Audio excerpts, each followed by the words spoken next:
Good afternoon, everyone. Welcome here at this talk at the. Is this still the library or? It's still the library. Okay. Welcome here. This conversation we're going to have with Qing Wang, and thank you very much for coming, and thank you very much also to Heidi Lehner and your concert and the MoneyMuseum for helping us put this together.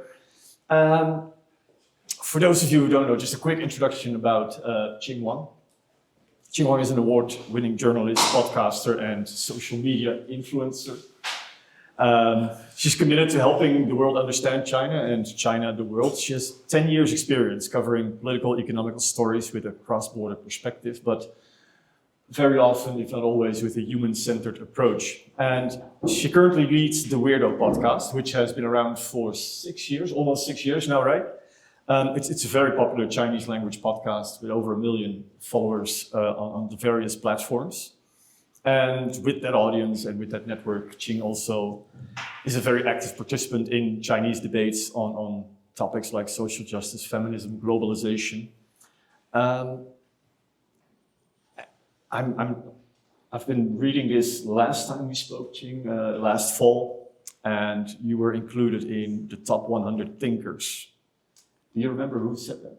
I mean, I can agree, but do you know who gave you that distinction, like top 100?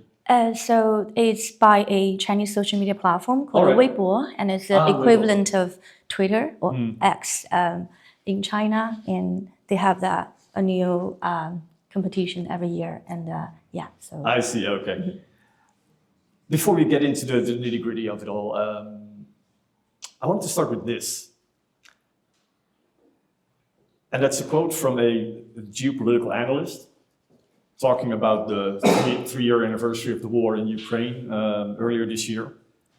And this is one of those analyses that, even though it's probably right, I mean, it's very clinical and it's very like, you can read a dime a dozen. And this person from the Atlantic Council said, despite mounting casualties, escalating offensives, neither Russia nor Ukraine is poised for a decisive victory, making a fragile ceasefire and a continued attritional conflict the most likely scenarios, as both sides seek leverage for negotiations. So that's your very, not to diminish it, but a very typical geopolitical analysis of the situation there now. But then we go to another quote from a geopolitical analyst talking on this very same war. And that person said, quote, "We hesitated a lot while preparing this conversation. I feel what I'm saying might be quite jarring for the audience. I'm disappointed, but not surprised," this geopolitical analyst. And she continued, "Now 3 years on, over 1,000 days later, it seems to be all unfolding as predicted. Each step deepens one disillusionment with the international order, with modern values, and even human nature itself." And that's Lu Chen, a Chinese geopolitical analyst, speaking on your podcast, The Weirdo. And to me, that difference in approach to that very clinical geopolitical analysis that is also valid. And this geopolitical analyst on your podcast, really bringing in that human perspective and that how does it make her feel to be thinking about the war in Ukraine. And I thought that's almost the crux of your podcast and your work over the past years. Simple question, but do you agree with that assessment? Well, I feel very touched and flattered that you said so detailed, like in such a detail, the thing that's said on my podcast. And I would say I agree, or at least that the vision me and my co-founders at the podcast, the goal that we want to achieve, which is bring the human angle to what is going on in the world. And actually, before coming here today, I was told that this event is like fully booked, it's sold out, and I had to ask myself that question. In Switzerland, it's such a it's a country that is so different from China. With this group of audience, like, what do you want to hear from me? What can I bring to the conversation? And I know, at Asia Society, you have loads of experts who are, specialized in different fields, trade, military, foreign policy. And so I think I probably don't need to repeat any of that. And I'm no also not capable of, providing all this like strategic analysis of, what's going to happen in the world. But I think what I can bring here today is probably some, a bit of like human conversation, human touch, and some perspective from China, from some specific group of Chinese people that I feel the human-centered approach is actually what we need both in China and in here.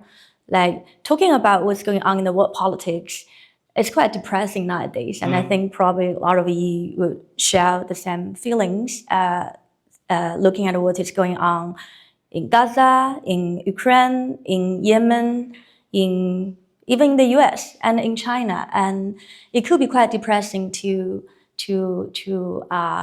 only look at those perspectives, data, big analysis. But I think what I am often empowered through my work as journalist and podcast is that it's like through those like human conversation, human exchange that give me a lot of energy and optimism. So that's also what we want to do with my podcast, the Weirdo podcast. The Weirdo podcast. What's with the name? Well, yeah. So it's a. Is it only for weirdos, or what is it?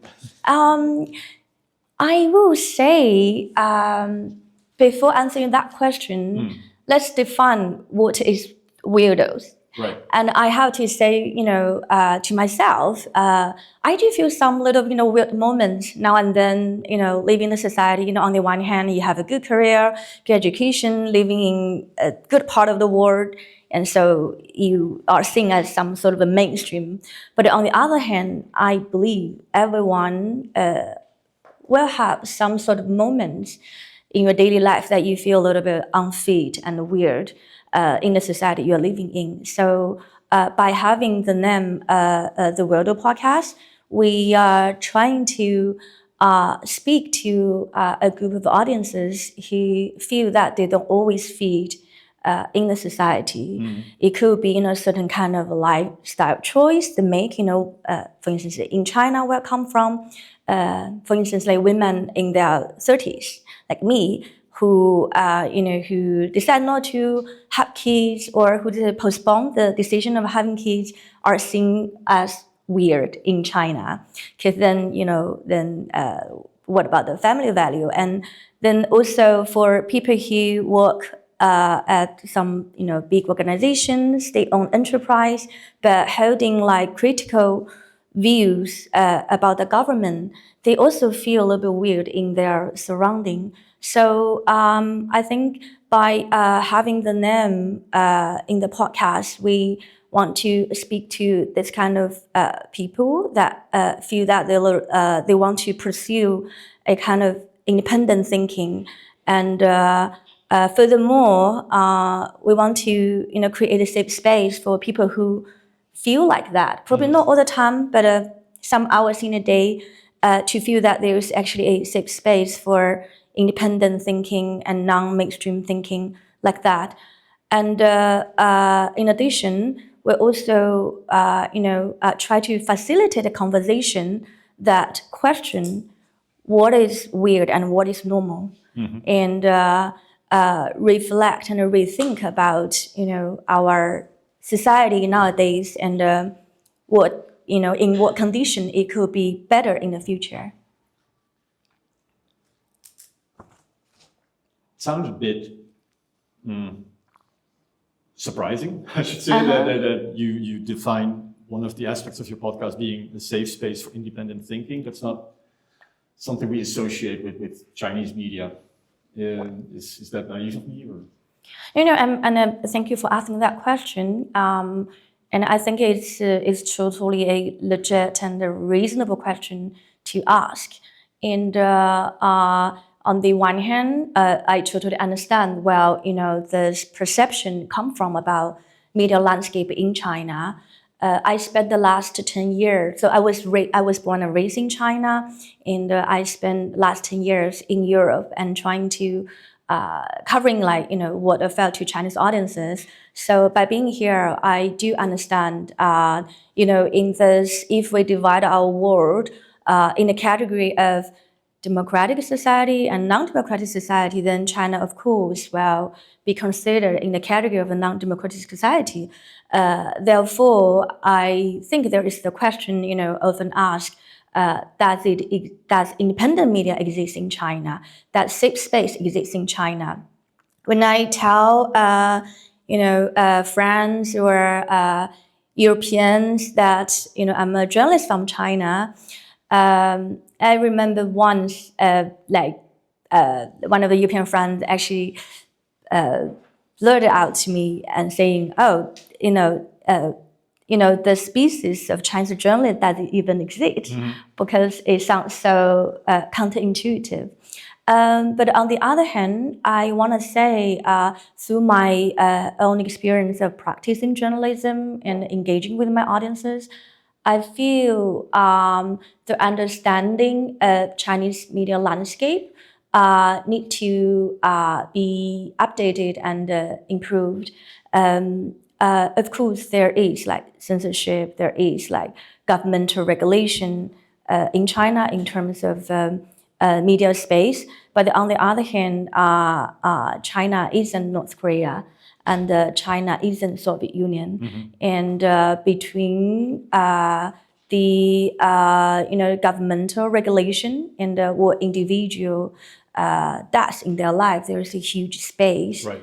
Which offers a lot of, I would say, leeway for individuals to explore what is possible. One thing that I often tell my European friends is that, China is a country with more than 1 billion people. So you can't find proof or examples to support almost every argument you are thinking about. You can always find example that is, supporting this argument, but also countering that argument. So, and then don't underestimate the individual efforts in China that, people still have the desire for independent thinking and have the desire for enriching content and have the desire to know what's going on in the world and have the desire to have a good and intellectually fulfilled life. Right. So I think I see my podcast in that category. So we're trying to explore the space in that big gray zone together, of course, with tens or hundreds of my fellow journalists and podcasters. And I think the effort from this group shouldn't be underestimated. Clear. I want to go back to the basics a little bit. You mentioned you've been living here in Europe for, I forgot again, 10 years? 10 years, 10 years, yeah. You moved to the Netherlands to study in Leiden, right? Yeah. Then worked for, it's called Weirdo. It's kind of like a public broadcasting system for an international audience based in the Netherlands. And then you had the move of explaining China to a European audience, but then after a few years, you thought, you know what is going on in Europe is difficult to understand for a Chinese audience by now. And this was right around Brexit, 2016, then came the first Trump presidency. And you mentioned, you noticed among your Chinese network friends that there's a sense of disappointment and wonder, like, what is going on there? And is this what democracy delivers? And then you thought, I need to switch. And instead of explaining China to Europeans, I need to start explaining Europe to Chinese people. Can you tell us a little bit more about why you felt that switch was necessary? What kind of unclarity did you want to clear up? Yeah, so maybe a little bit more introduction of my own background. I grew up in China. I was actually born in a very poor part of China. This is a province called Guizhou, and it's one of the poorest region in China. And coincidentally, landscape is quite similar to Switzerland here. It's a very mountainous area, so being here in Switzerland, I feel quite at home on the one hand, because in the Netherlands, you don't have any mountain here. It's like two flat, one, yeah, hill, yeah.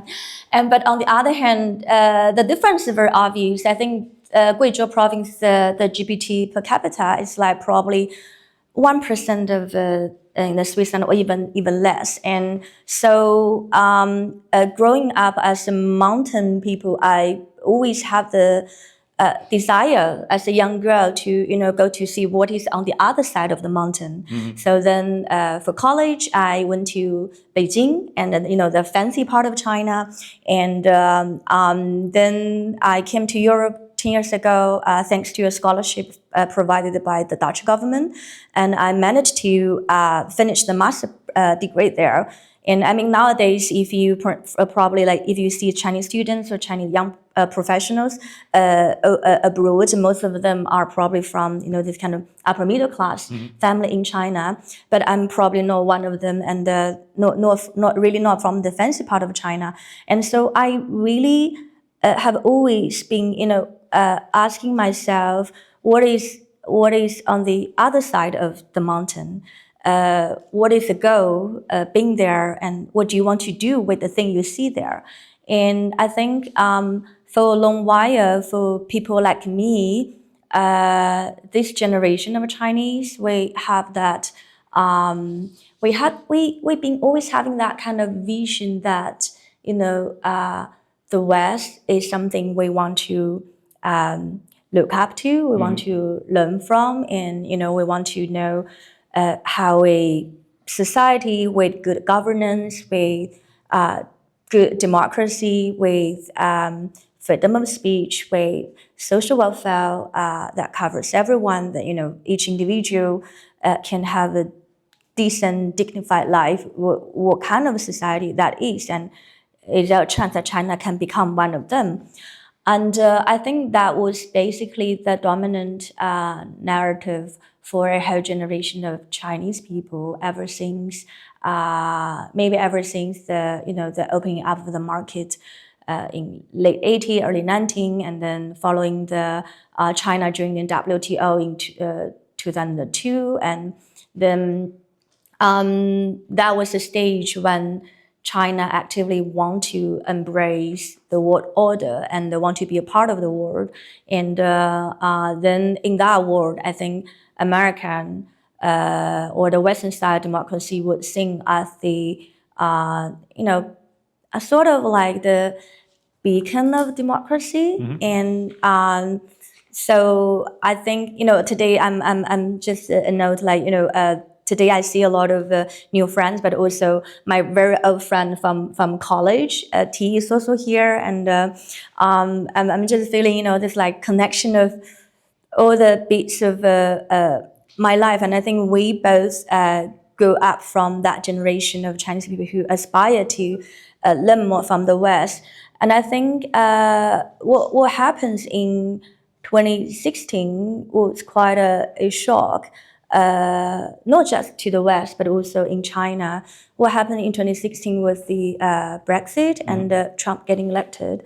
And before that, in Europe, around that time, I was working for a Dutch media organization in the Netherlands. And from 2014, 2015, you start feeling the tension of the Syrian refugee crisis. You walk around the city center of Amsterdam, homeless, refugee were everywhere. Train station was flooded with the human flow.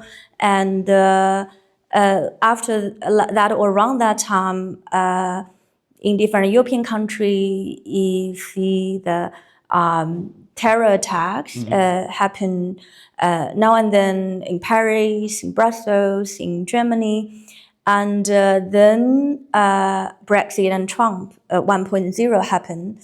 And I think around that time, the disappointment and also a sense of disillusionment became very strong among the Chinese intellectual groups, and this group who used to think, as long as China is, keep being opening and keep learning from the West, eventually we're gonna become a society like Switzerland. But apparently that was not the case, because after 2016, people start questioning themselves.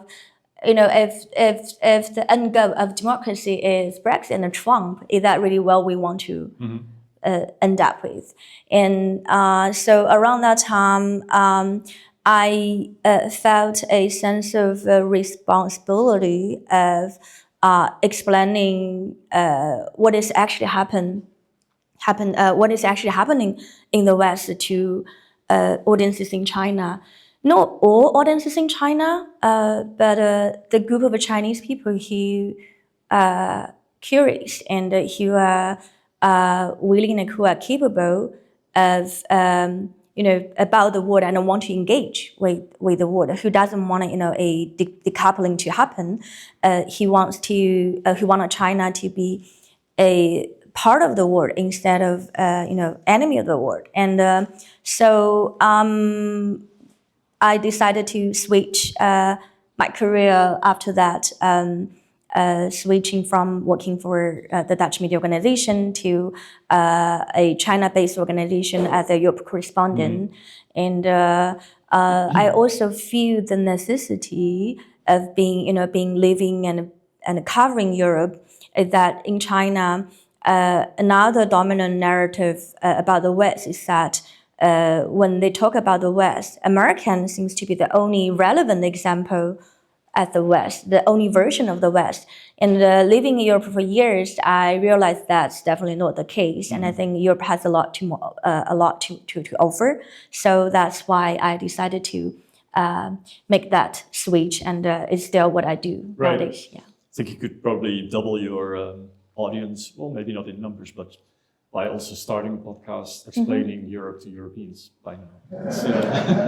Because I appreciate that many in China don't understand anymore what's going on here, but I think many here kind of struggle with that every now and then as well. If I may be blunt, I'm not fluent in Chinese, so I can't listen to your episodes just from A to Z, understanding everything. I've done some research, and you've very handily transcribed 3 recent episodes to English, available on the Asia Society Switzerland website. I want to get to those 3 episodes and why you chose those later, but throughout the episodes I was able to consume, it's all a bit bleak, isn't it? It's a bit depressed, and the audience as well, the reactions online are very much like, yeah, I feel lost, I feel disillusioned. You mentioned in the conversation we had earlier that phenomenon that's been well documented here as well. How especially younger generations are disappointed, not just in the West, but in their own country and the economic opportunities they expected to have. And it goes way beyond the lie flat thing of a few years ago. It's really almost an active rise of cynicism. And it's no longer the goal to be the next Jack Ma. It's just like, well, what is it actually? What are we here for? That's very much like the tone I'm getting from many in your audience. Am I being too bleak? Is it, or is it really that cynical? Has it become that cynical? Yeah, I definitely agree with your analysis of the base tone of our podcast. It could be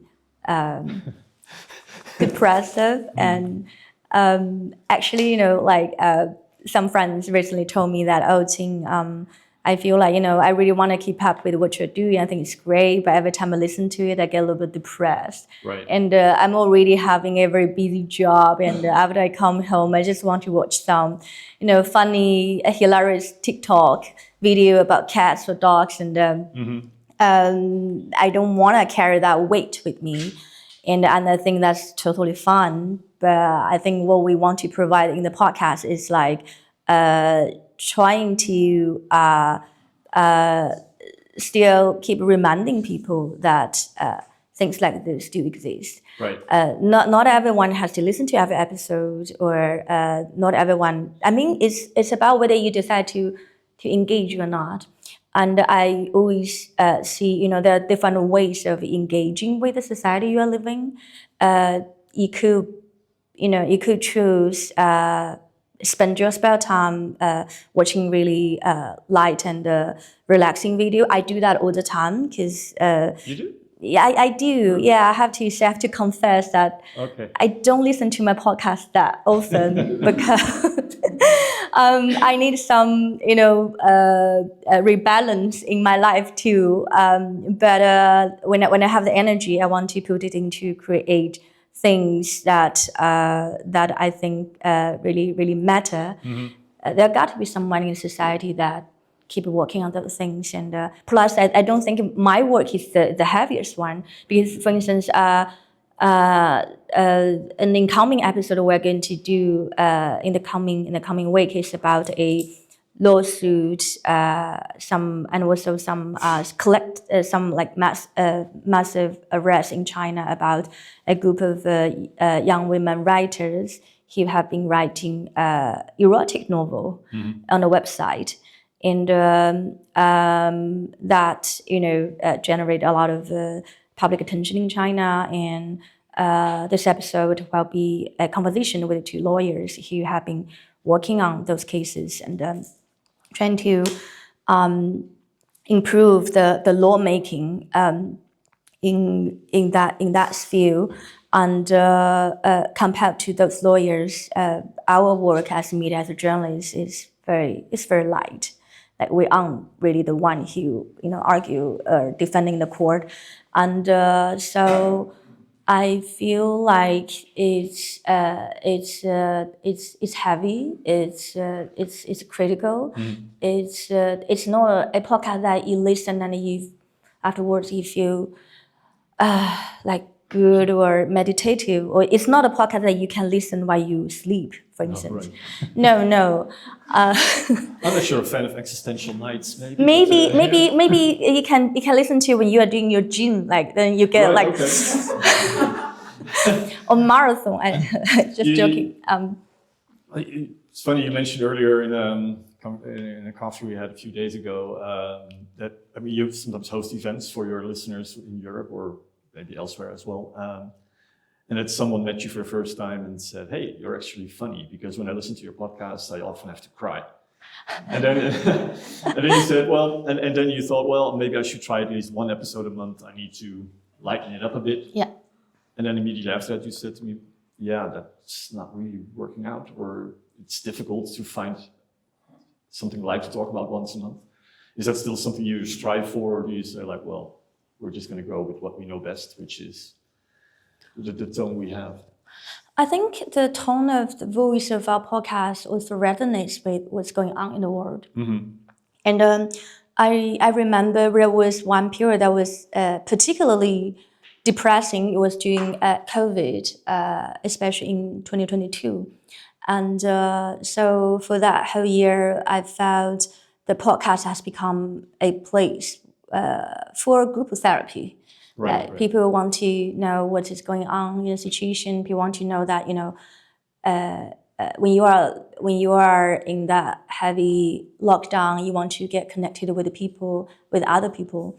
And I think in 2023 we got lighter a little bit, because like that was when the world started getting a little more opening up, the COVID shock seemed to be over, or at least over. Especially in China, of course, where the strict measurements came later and stayed later than in Europe. Yeah, definitely. And also, I think it was during that period that I realized this. It was like a different phase for China and Europe during the COVID lockdown. Right. In 2021, China was pretty normal, with the whole country being locked up, and but in Europe it was still like quite a lot of like curfew here and then. But in 2022, it was reversed, and so I do feel like our podcast resonates with what's going on in the world, and also another dimension is this convergence of private life and public life. I was trained as a journalist, and during my journalistic work, which you can talk about is, I would say, some very standardized or very set of things that the newsroom expect you to write about. Right. So there isn't that much room for personal feeling, or if you quote one argument for an opinion, you need to sort of have a balance of it. Yeah. So because you are supposed to be objective and neutral, and I think in our podcast, one of the ideas of actually starting this podcast is that it's not meant to be another legacy media, and the conversation we had is not meant to be another think tank seminar. We want to address how people actually think and feel about certain issue. Like, for instance, when we talk about the Trump's administration in the US, it feels quite remote here. Sure. But for me, I do have like friends and my former students, whose visa are deeply in trouble. And so they reach out to help. They're like, oh, can we talk about this on your podcast? And very, very brilliant and diligent Chinese students, and whose visa just got canceled. And that is the kind of, it hit me as well. Yeah. It hit me in a different way compared to when I read it from the news. So then I realized, okay, there is, or there should be, space or channels to talk about this kind of convergence between private feeling, so personal feeling, and also the public interest. And in podcasts, because I know Remko is also running a great podcast at the Issue Society, you probably also understand, the voice actually created a different kind of connection with your audiences. So I think that's what we feel at the podcast as well. Speaking of connections, I really enjoyed reading those 3 transcripts you translated for us of recent episodes. One we already talked about a bit was about the Ukraine war. Then there's 2 others. One is on AI, which could be about anything nowadays, but I really loved the matter-of-factness of the conversation, was because things were said there that made me, dare I say, feel old. Where I forgot the name of the person who was speaking on that episode, but he said, let me see here, yeah, AI might still pose new challenges, well, sure, but not in a way that we might think about it like, are we going to lose jobs or whatever, or will I be replaced? No. He said, it might pose new challenges for those of us who still want to date humans and face the risk of being gaslighted or manipulated. And this person was completely already seen on the side of, you know what, I can find my engagement with an AI if I need to, and I'm not going to get gaslighted. And just the matter-of-factness was just so interesting. Like, I don't know, yeah, I highly recommend reading that episode, because it goes a lot wider than just AI-human relationships, but it's very original perspectives, I thought, that were presented there. And the other transcript you produced was with a conversation with Su Min, who is a, by now, 60-year-old Chinese woman who at 56, I forgot. Anyway, late in life, almost retirement age in China, decided to leave her family. She was in an abusive relationship. She was treated as a housewife. I think the quote she had in that episode was, I was talked to when needed and forgotten when not. So she hit the road in China on her own. And that really resonated with a lot of people. There was a book published about her life. There's a movie made. Could you talk a little bit about why you think Su Min's story resonates so much with not just your audience, but the wider audience in China, and what that says maybe about is it because a lot of women are in a similar situation and think like, hey, we now have an example that we can live up to maybe with Sumi. Yeah, definitely. I think for the story of Sumi as a figure in the kind of we in Chinese we probably call her an 阿姨, so it's like an aunt figure. That she had that courage of restarting her life at the age of 56 is a very inspiring one. And I do see some universal value or universal appreciation in her case. Probably not just, women of her age group in China, and probably not just women in China, but worldwide. I feel there are a few layers.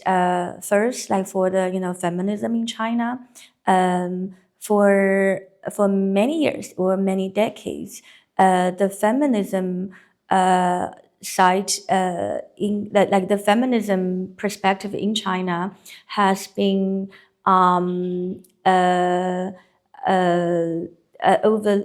has been overlooked or underestimated by both the government and the intellectuals. And so if you look at what kind of books have been translated from English language to Chinese language in the last 30 years, a lot of those liberal intellectuals in China who wanted to learn from Western society, they have been actively translating and introducing Western theories to Chinese audiences, including democracy, freedom of speech, labor rights. However, not so much book on feminism. So the feminism theory in China was only introduced, I would say, in the last 5 or 10 years. And that has something to do with the first generation of Chinese intellectuals. After Cultural Revolution, they were mostly male dominant.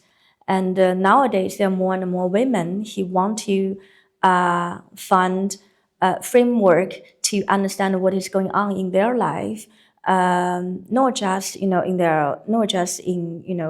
what is in politics, but also in their private life.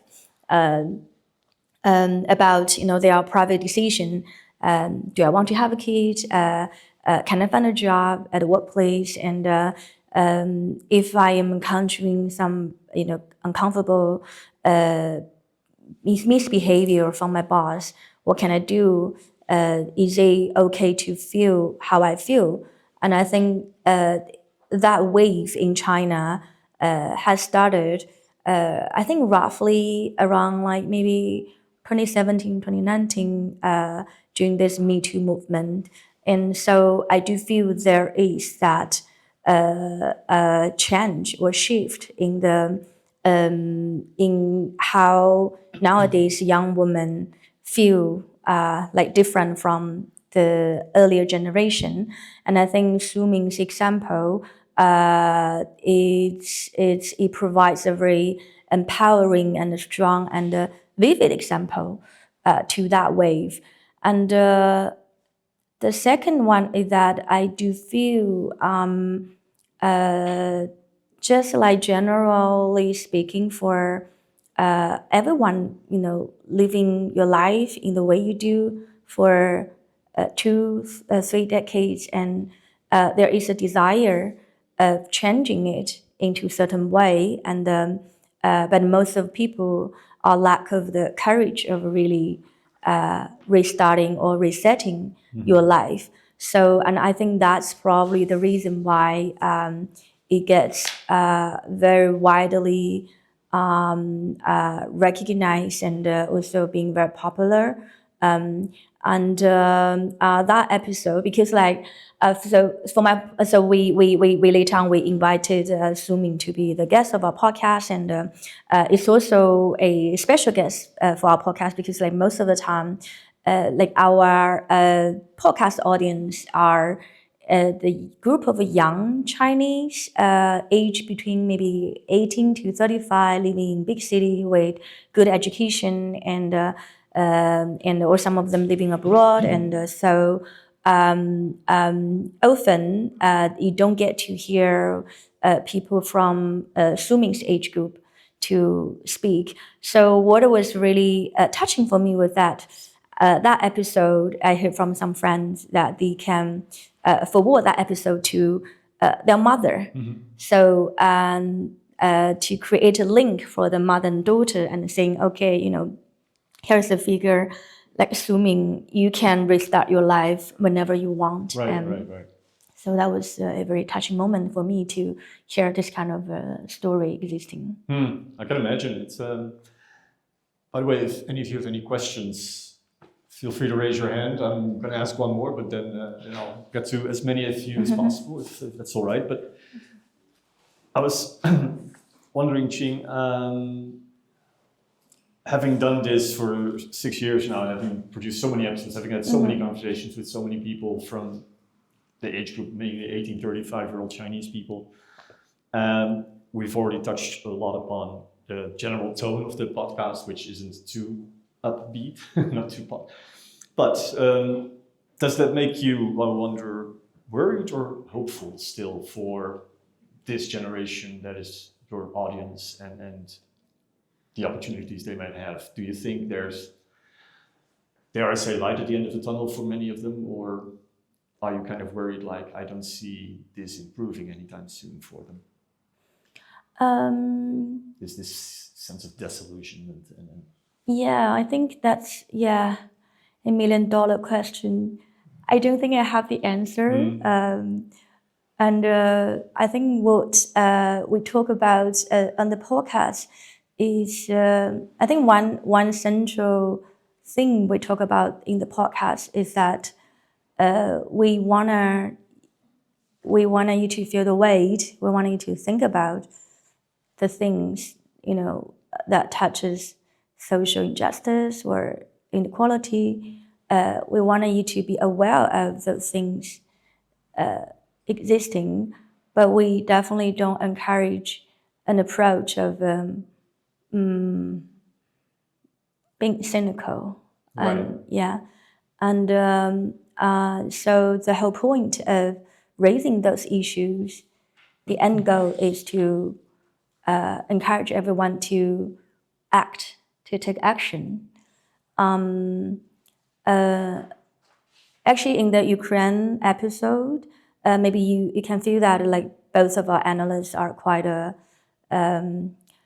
being disappointed and feel quite disappointed both about how the war is going and also the lack of support from the West, and then they asked me, "Oh, Qing, do you feel differently?"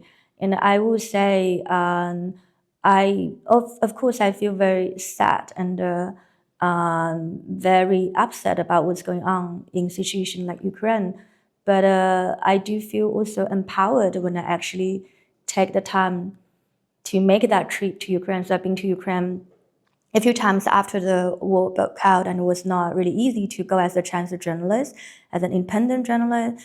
And I had the fear, I had the despair before going. But when I'm actually on the ground, I felt quite empowered, because that's a moment you can actually start doing something. You're doing an interview, and while you're doing this interview, you are bringing those stories to your audiences, and your audiences will hear it, and they may take some action to make some donation, or they're more informed about what's going on in Ukraine, and because of China's role there, so it's very important for the bigger Chinese audiences to be aware of what's going on. And so if you think about that chain, every simple action you take will have a bigger impact. And also I feel that when I was in Ukraine, I was just chatting with Heidi in New York the other day about the thing I saw in Kiev, the people were who are now at the front line fighting for the war. They were working really hard, in cities like Kiev, some of the cafe open at 5 a.m. And I was so surprised because no cafe opens at 5 a.m. in the Netherlands. If they open at 9 a.m., they're like, oh, we're pretty early. And so They're more likely to close at 5 a.m., I think. In the other than the nightclub, yeah. And so I do feel coming to my, I think my personal principle of covering all the stories is not to present a very depressing picture to my audiences. I think if it stops there, then the work I do is kind of pointless. It's not. It shouldn't stop there, and it should bring actions.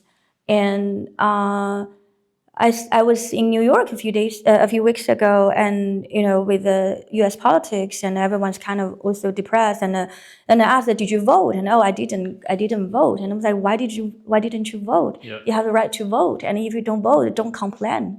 And so I think that's like the kind of general mentality that I want to bring to the group of audiences I'm engaging with. And again, coming back to your question, I don't think I have an answer. If there is a bright future for the lost generation of young Chinese, I think if there is a bright future, it should come from them. Like they should feel the urge. Okay, if we want to have a bright future, we need to take action now. So, right. Yeah. Yeah, and just to be clear, it's the Weirdo is definitely not a bunch of people crying in the corner how bad the world is and how I hope no. without vision the future is. I'd be heartbroken if that's the case. No, not at all. And like you said, you reported on your trips to Kiev, and you even had some clinical geopolitical analysis in there. So it's really a very wide spectrum overall. Just want to make that clear.